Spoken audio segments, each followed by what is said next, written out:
Hi, I'm Richard. I'm a speech and language therapist and a lecturer based in the UK. In today's video, I'm going to give you a little bit of background about how I became a speech and language therapist and then how I became a lecturer.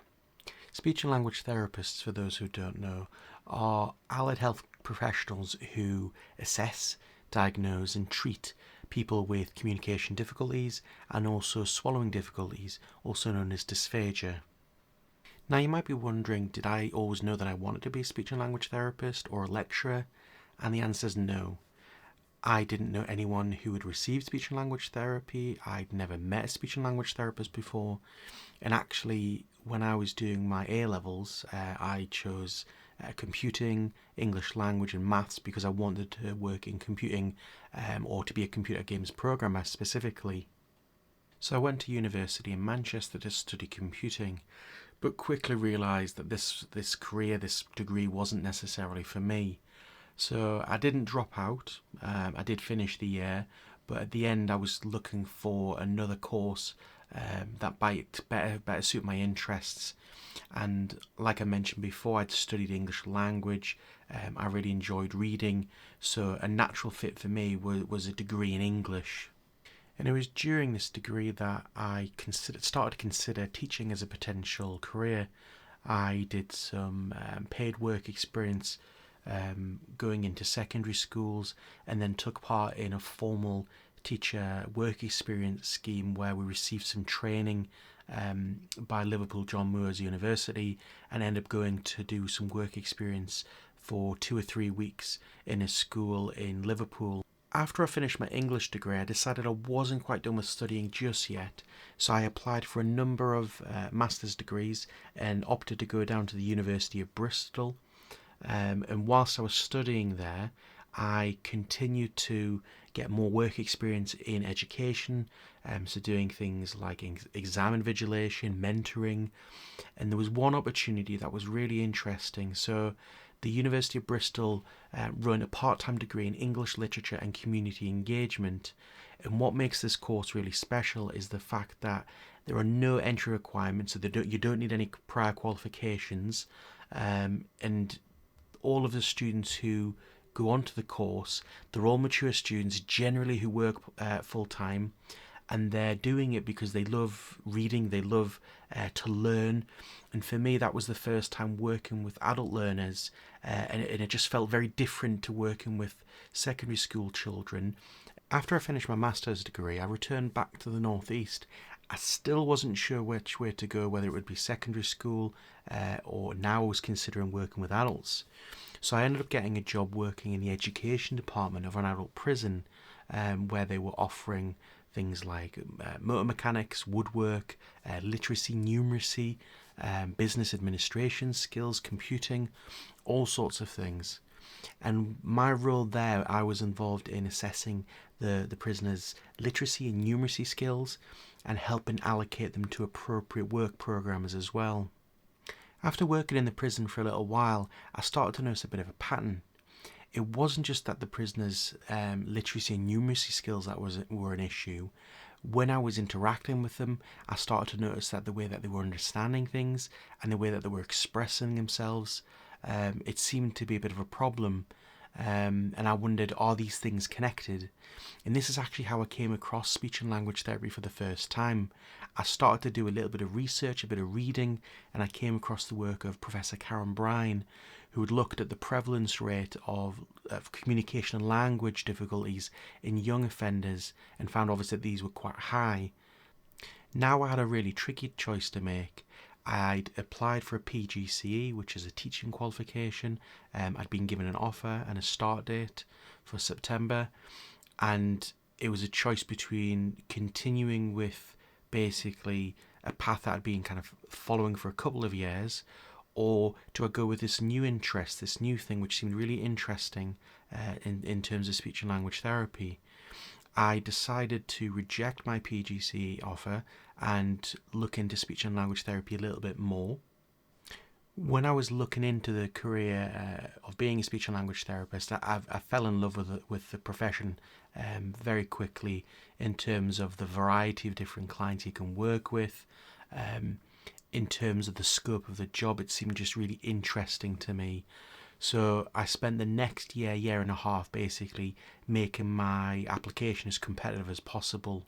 So I started volunteering with a stroke association, and had to travel 2.5 hours down to Sunderland to do or to help support communication groups. So these were with adults who had had a stroke and had communication difficulties, and they were basically practicing when they were living back at home. So at this point, I applied for speech and language therapy because I'd studied before. I had my degree, I had my master's degree. Most of the universities gave me an unconditional offer, so I didn't actually have to do anything.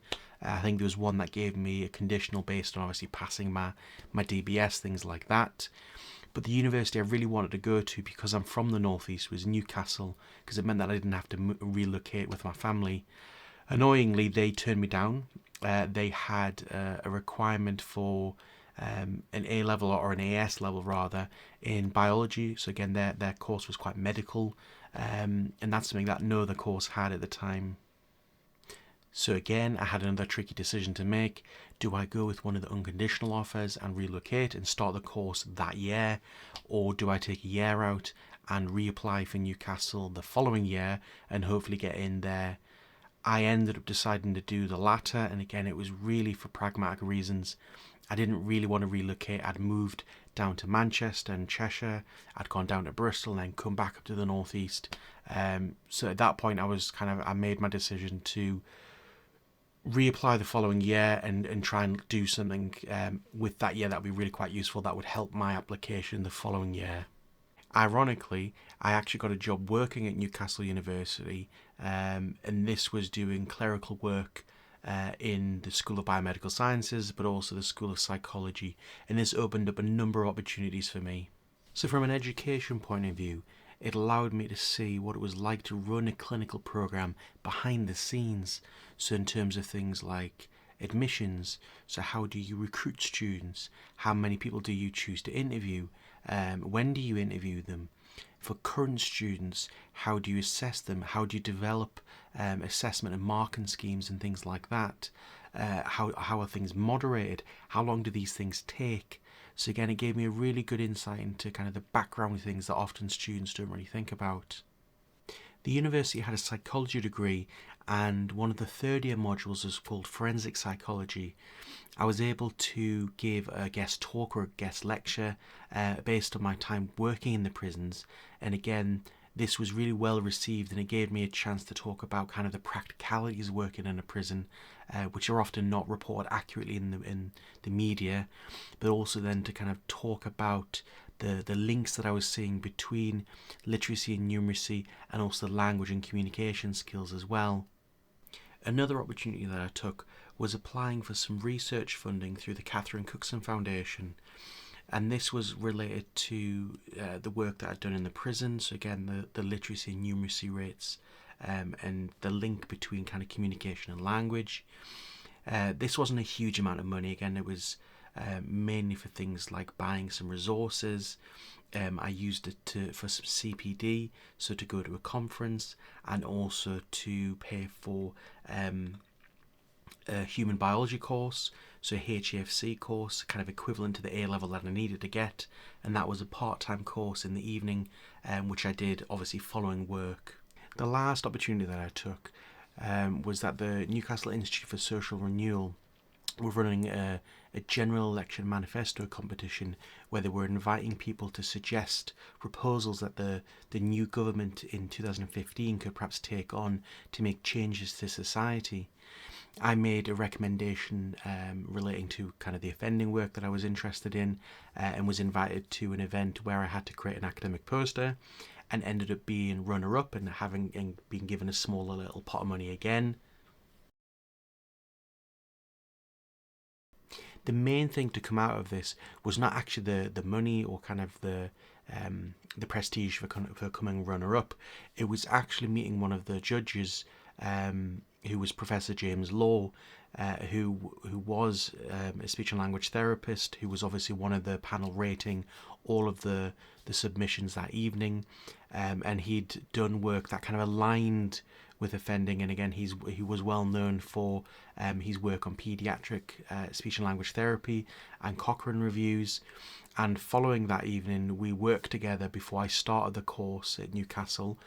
He helped me submit a further application for more funding, which was successful, and they actually gave me double the amount of funding that I asked for to help me write up some work formally. One of these outputs was an article in The Guardian, which gave me experience working with a journalist for the first time and dealing with their really tight turnarounds and considering how they take an angle on academic research and are obviously trying to sell their audience a particular kind of narrative. I continued to work full-time until the end of August, then left my job and then started speech and language therapy in September. This was full-time for 4 years, and in terms of my career going forward as a lecturer, there were probably two things that stood out. So in my first year, I published my first academic piece in a journal, and again that was related to the offending and literacy side of things. And then in my final year, I was invited to peer review an article for the first time.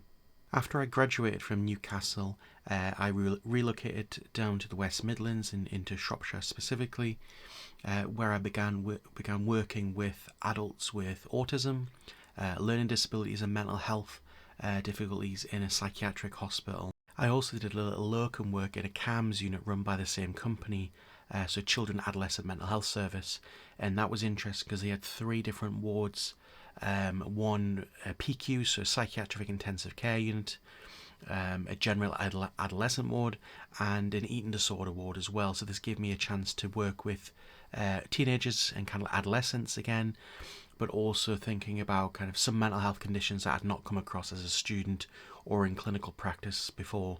I worked in mental health for several years before moving into the acute side of speech and language therapy during the COVID pandemic. I worked on a ward with patients who had really serious traumatic brain injuries. They had strokes, they had spinal cord injuries. A large part of the job was assessing what we call disorders of consciousness, or kind of working with the rest of the multidisciplinary team to do that. So deciding how much this person is taking in of the world. Are they understanding things? Do they recognize people? Can they follow commands? Can they manipulate objects? That sort of thing. Whilst working in the hospital, I continued to do things outside of my day-to-day job. So part of this involved mentoring. So there was a university who were running a program to get professionals who had been in clinical practice and then come out. So maybe they'd had a child, maybe they'd just stopped working, but they were looking to return to clinical practice. So I mentored several speech and language therapists to come back into clinical practice. I also did some more locum work. So again, this was in mental health. So then at that point I was doing a bit of the acute side as my day-to-day job, but then going into a psychiatric unit once a week as well. This is when the transition from clinical practice to academia really started to kick in. So at this point in my clinical career, I was regularly taking clinical students on placement, and when I had one particular student, they mentioned that there was a job going at their university and they thought I'd be really good at it, or kind of a really good lecturer, just based on their experience working with me on placement and how easy they found it when I was explaining things to them, for instance. So I took their advice, decided to apply, and was successful and started working at Birmingham City University. It was here that I gained my teaching qualification, finally, and also started to develop my skills as a lecturer, because there is a difference between being a clinician coming into a university and teaching the odd session here and there, and doing it full time, where I'm teaching students who are full-time and part-time undergrads, who are master's students, who are apprentices. They've all got different needs and different demands, and again you're delivering teaching across these different programs at different times of the year. It was also things like learning skills around module leadership, so timetabling and admin, and liaising with staff to make sure they're available to do teaching on your module, assessments and how to mark and how to moderate, things like that. Also things like how to support students both as a personal tutor, but also when they're in sessions themselves, perhaps doing simulation for the first time and maybe a session hasn't gone well, so thinking about how you support them through that and seeing it as a learning opportunity. How do you provide support to a student who's going out into clinical practice? So they're not with me day to day, but they're perhaps calling me at the end of the day upset, or perhaps asking questions, sometimes theory, or sometimes about how best to negotiate or do something in clinical practice. We're coming towards the end of my journey now. So I spent several years teaching at BCU, but have recently joined Keele University, so I can learn a little bit more about how speech and language therapy is delivered in a different kind of environment. So a campus compared to a city centre, a much smaller programme compared to a much larger programme, and with different staff as well. So that's my journey into speech and language therapy, and eventually into lecturing. If you're one of my students, I'm really looking forward to working with you, and if you've just found this video on YouTube, I hope it gives you a bit of insight on what path you can take into speech and language therapy, but also lecturing itself. If you found this video useful, give it a like and subscribe to receive notifications about similar videos in the future. If you've got any comments or questions, then let me know in the comments below, or get in touch with me on Blue Sky or Twitter. Otherwise, thanks for watching and take care.